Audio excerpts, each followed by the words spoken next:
we're back. This time we've got our processor and we've got it finally hooked up to our glorious RGB display. This is 32 by 32 pixels. They're individual RGB LEDs. We got 256 colors, so 3 red, 3 green, 2 blue. So we've added a little test picture to the end of our test code, which I'll start off here. So we're running the test code where we test the registers, test the rotation, test the shifting. You can see it all going on there, testing the addition, the subtraction, the carry, and then we test some of the logic functions.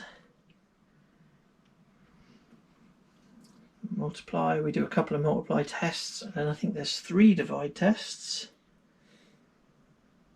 And then we test the RAM. So here we're writing 5 to the RAM, and then we read it all back. Once it gets right there, we go, any second, there we go. So now we read it all back and compare it to make sure it's not corrupt. And then we do the same with 0, 0. Sorry, not 0, 0. AA. AA. That's it. It's hot. I'm late. It's late. I'm tired. And then we'll do the same thing again with RAM 1.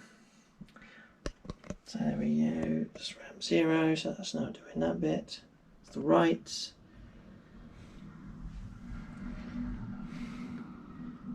We're only doing this at about 2 kilohertz, so you can see lots of blinky lights. There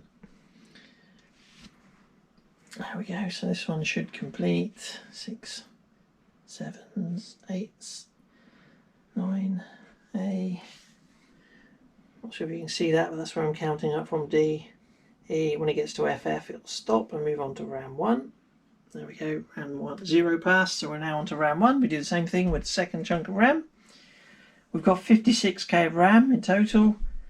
And then we've got the rest of the peripherals, like this display.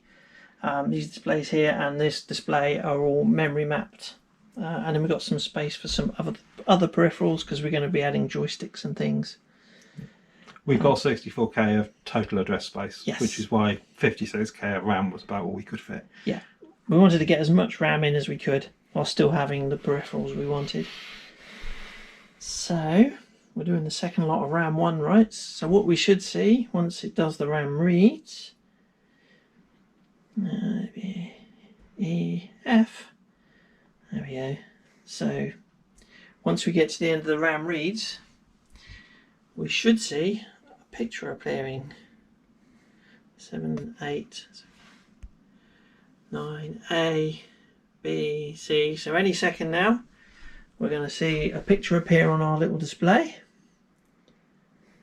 There we go. So again, we're only writing at 2 kilohertz, so you figured out what it is, or maybe you can read it from the display.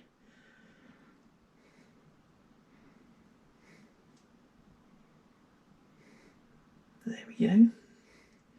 We have a little fox that's asleep and curled up, laying on some grass. Say this is 32 by 32 and we've got 256 colours, so yeah, there we go, and it all passed. So what we'll do now is we'll do the same thing, but we'll run it faster so you can see it.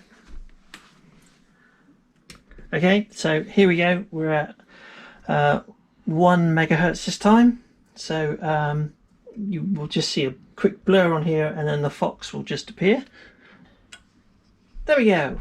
So 1 megahertz. And we have a fox that appears.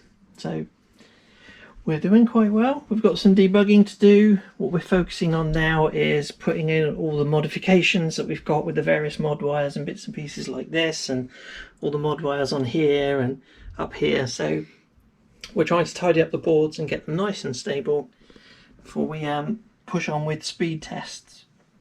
So there we go. Boom.